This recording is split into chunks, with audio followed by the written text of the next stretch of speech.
All right, folks, today we're back with another trade recap. Today I'm going to be recapping a winning trade, right? 10 out of 11 green days this month. Feeling pretty good, but anyways, we're going to be recapping a winning Nasdaq trade from this morning. I'm going to take you through what my reasoning was for getting into the trade, my thought process throughout the trade, where I exited, all that good stuff. So let's get right into it.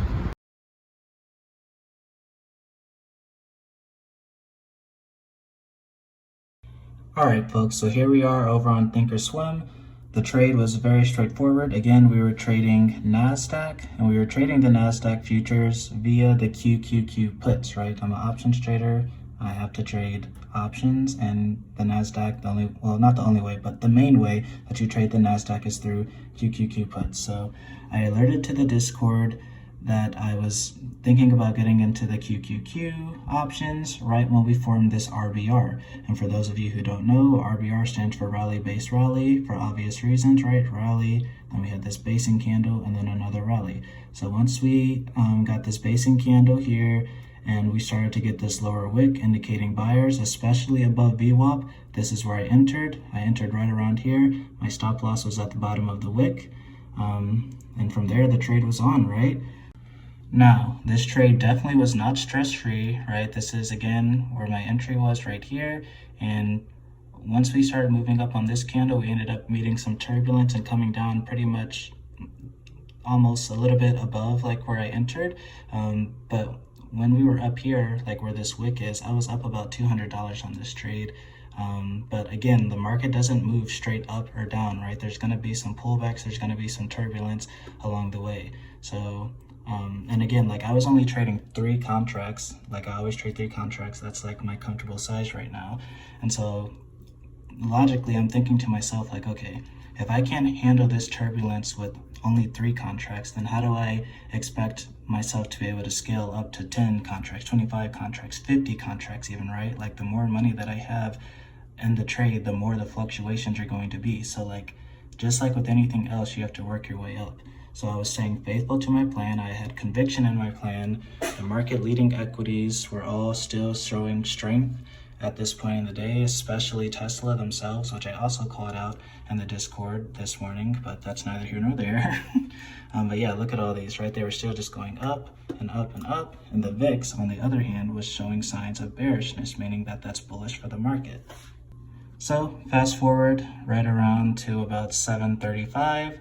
This is where I actually, not like right at the top, but right around here somewhere is where I exited the trade. And this was because at this point, we were kind of testing and playing around with the pre-market highs, and we were starting to see some resistance around here. So this is where I ended up exiting the trade. And as you can see, when we zoom back onto the normal time frame, this is where we ended up pulling back right into this demand zone. So I ended up having a good hunch here, but obviously it could have kept going, and I also would have been fine with that.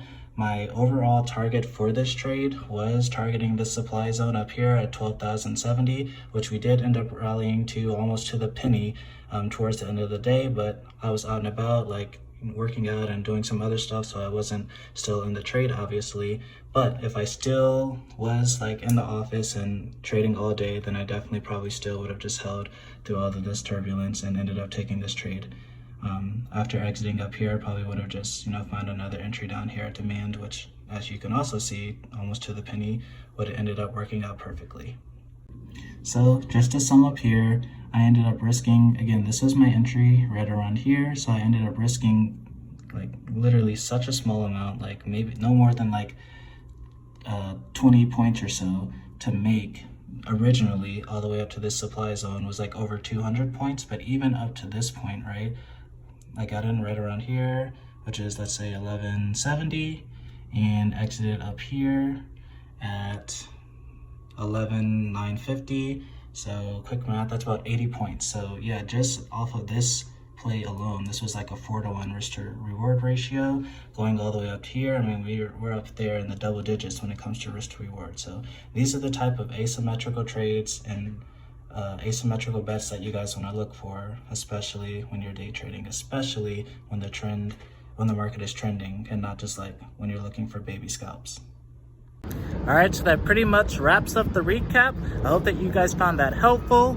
I know some people are gonna be like, oh, like you didn't make life-changing money in this trade, but that's not what trading is about. Trading is about being able to be consistently profitable and then scale that process over time. Right now, I'm only trading 3 contracts and I'm scheduled to move up to 5 contracts, right? My performance has been consistent, it's been good, so I'm gonna be moving up to 5 contracts starting in October. So this trade at the peak, when I was up $210, if you translate that into having 5 contracts instead of 3, that would have been $350, right? So trading is very scalable, and as long as you can just have a process that you can repeat over and over again, you can scale that up and start to make bigger money the more money that you're trading with, right? So I want to encourage you guys who have smaller accounts, don't worry about how much money you're trading with or profiting on each trade. Just make sure that you're focused on the process over those profits, and then it's literally going to be inevitable for the profits to not come. So with that being said, I hope you found this helpful. Share it with a friend, and as always, follow for more trading and investing tips. See ya.